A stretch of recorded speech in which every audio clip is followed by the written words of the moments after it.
Bonjour mes chers Sagittaires, je vous remercie de me retrouver pour ce taroscope du mois d'octobre sur lequel on va se pencher. Alors il semblerait qu'il y ait peut-être une opportunité qui va se présenter à vous au cours des prochaines semaines. Alors, on a en effet le 4 de coupe qui peut être d'ailleurs une opportunité qu'on vous a déjà proposée par le passé ou qui ressemble à quelque chose qui vous donne un sentiment de déjà vu. Et vous pourriez d'ailleurs décliner ce que l'on vous propose ou ce que l'on vous offre après une prise de temps pour une réflexion, après qu'on mène une réflexion au sujet de cette prise de décision. Parce que le 4 de coupe, c'est un temps que l'on prend pour soi, pour faire le point avec soi-même, en envisageant un petit peu les perspectives que cette opportunité, que cette situation nous offrirait, etc., avant de trancher. Et il est vrai que le 4 de coupe va avoir une tendance, quand il est bien aspecté, à plutôt prendre le temps pour dire non, ça me convient pas, je laisse passer, c'est pas ce que j'espérais ou c'est pas ce que j'attendais. Après un temps de concertation, mais avec soi-même, parce que on trouve la carte du monde dans les obstacles. Or, le monde, c'est les autres, hein, sans jeu de mots sartrien. Et bah effectivement, hein, pour y revenir, l'enfer, c'est les autres. C'est ce que pourrait nous dire la carte du monde qui se trouve dans les obstacles pour les semaines à venir.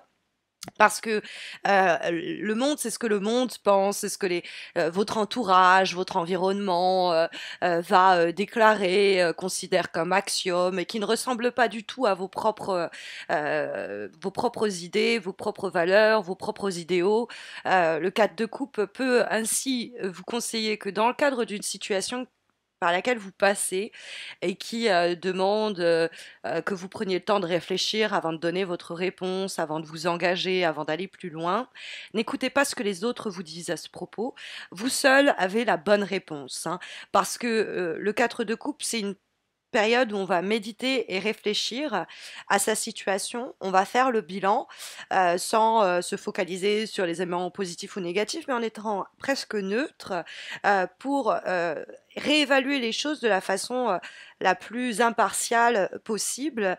Donc c'est un temps où on est déconnecté, c'est un temps de contemplation. C'est pour ça que je vous parlais de un petit peu de se mettre en retrait du monde, en tout cas de trouver la réponse en soi, puisque la carte du 4 de coupe annonce en général un temps de stagnation.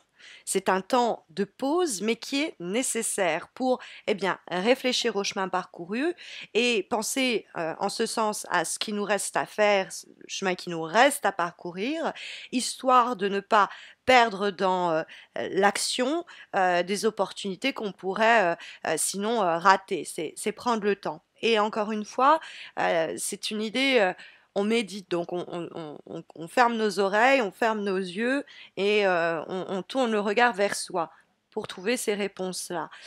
Quand la carte du monde, là où elle est positionnée, nous dit précisément de ne pas aller trouver des réponses autour de nous, hein. Les personnes autour de nous pourraient être tout simplement de mauvais conseils parce qu'elles n'ont pas cette perception que vous avez et que seul vous pouvez avoir de la situation dans son détail.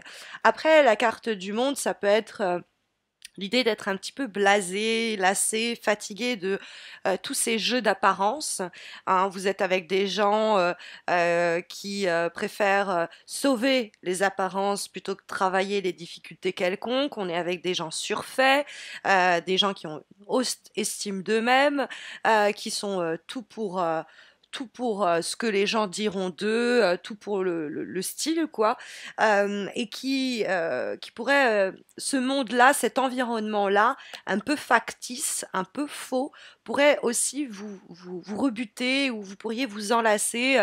Imaginons que vous êtes dans une période où il y a beaucoup de sorties, beaucoup d'événements sociaux, mais vous rencontrez des personnes où vous êtes obligé de côtoyer un milieu qui ne vous ressemble pas du tout, qui est un milieu snob, prétentieux, et donc vous préférez vous reconnecter à vous-même et vous isoler de cet entourage-là, de ces personnes-là.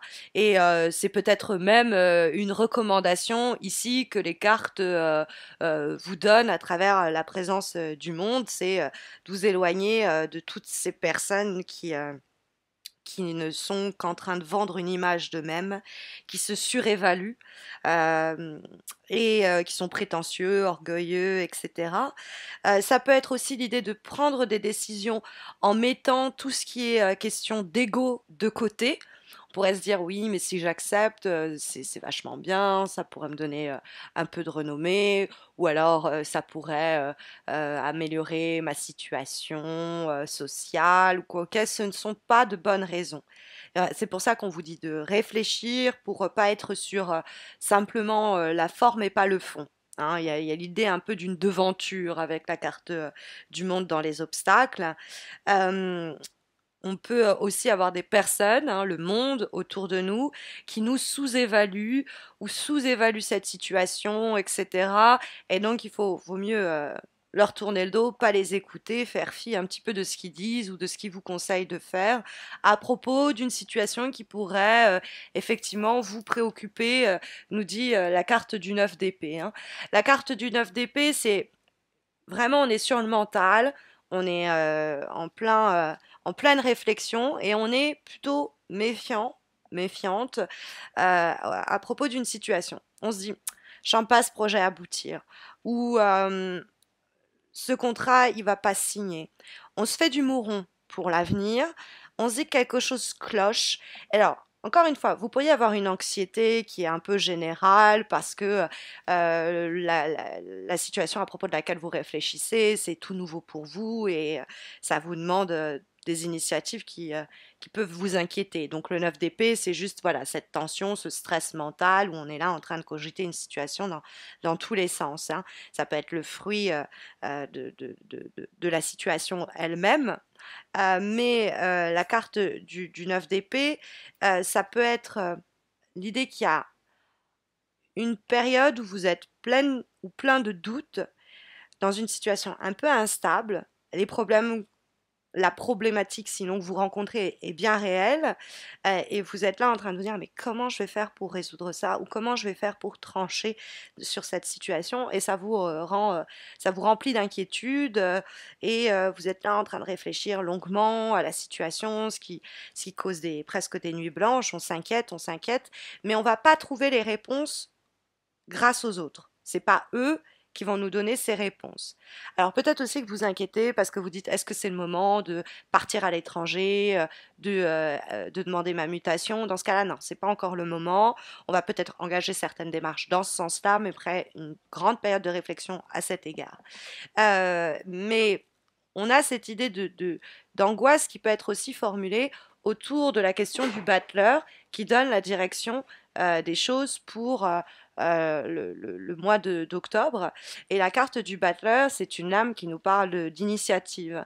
C'est une porte que l'on ouvre, on va apprendre de nouvelles choses, on va se lancer un nouveau défi, on va faire une nouvelle rencontre. C'est vraiment l'idée de naissance, de départ, de quelque chose qui est en train encore de prendre forme, puisque c'est vraiment l'idée de départ et de lancement d'une activité, c'est les possibilités d'embauche, c'est les initiatives pour lancer soi-même son activité, c'est oser des choses. Et c'est autour de ce démarrage-là, autour de cette nouveauté-là, autour de cette opportunité que va surgir ce 4 de coupe qui prend le temps de réfléchir, ce monde qui nous dit de privilégier le fond plutôt que la forme dans le cadre de la réflexion que l'on mène, écouter plutôt les réponses que l'on a en nous que aller chercher celles des autres à l'extérieur. Les conseils externes ne sont pas les bienvenus pour arriver à surmonter cette période d'anxiété et arriver à très clairement ouvrir cette porte sans regret, remords ou inquiétude majeure. Hein. Et cette porte, elle s'ouvre en octobre, hein, visiblement. On va avoir comme avant-dernière énergie une lame issue des cartes divinatoires d'Algariel et nous avons hop, la carte du chat noir et le chat noir est une carte qui nous parle d'indépendance. Hein. On revient à cette idée d'indépendance, on pourrait dire ici intellectuelle, hein, une indépendance où peut-être que tout notre entourage, nos contacts, nos collègues vont nous recommander ceci ou cela, mais on va avoir une pensée indépendante, on va se montrer autonome sur les décisions que l'on va prendre. On ne va pas accepter les chaînes que l'on nous impose, parce qu'il pourrait avoir en plus avec la carte du chat noir de mauvaises intentions de la part de cet entourage qui veut précisément nous induire en erreur. Donc il faut agir avec une grande liberté, c'est ce qu'encourage cette carte. Euh, Être peut-être même un peu solitaire pendant une période, c'est la carte nocturne par excellence, hein, c'est trouver peut-être la paix et le silence la nuit venue et pouvoir trouver ce temps-là du 4 de coupe pour réfléchir et penser les choses et agir avec une grande indépendance sur les décisions que l'on va prendre sans être donc influencé par notre environnement qui pourrait être plus pleutre que nous le sommes ou plus mitigé ou plus intéressés hein, tout simplement par la suite des événements et nous conseiller à la lumière de ce qui les intéresse et de ce qui pourrait leur être à eux profitable. Nous avons comme dernière énergie une lame issue d'un oracle que je suis très contente de vous présenter qui s'appelle Dama Am et qui a été dessinée par Stéphanie Gras. Et nous avons ici la carte de la vérité du cœur. Et ça rentre en résonance pas mal avec cette idée du 4 de coupe, de trouver la réponse en soi, cette idée du chat noir qui nous parle d'une indépendance de la pensée et de la réflexion, qui doit nous mener précisément à trouver les bonnes réponses et les bonnes pistes. Et la vérité du cœur, elle nous dit un peu la même chose, c'est qu'on va trouver dans son cœur, en son sein, les réponses, les ressources aussi pour débloquer le chemin puisqu'il y a dans cette carte de l'oracle d'Ama-Am, il y a l'idée de libération. Hein, de se purger de certaines énergies externes. On l'a vu dans le reste du tirage.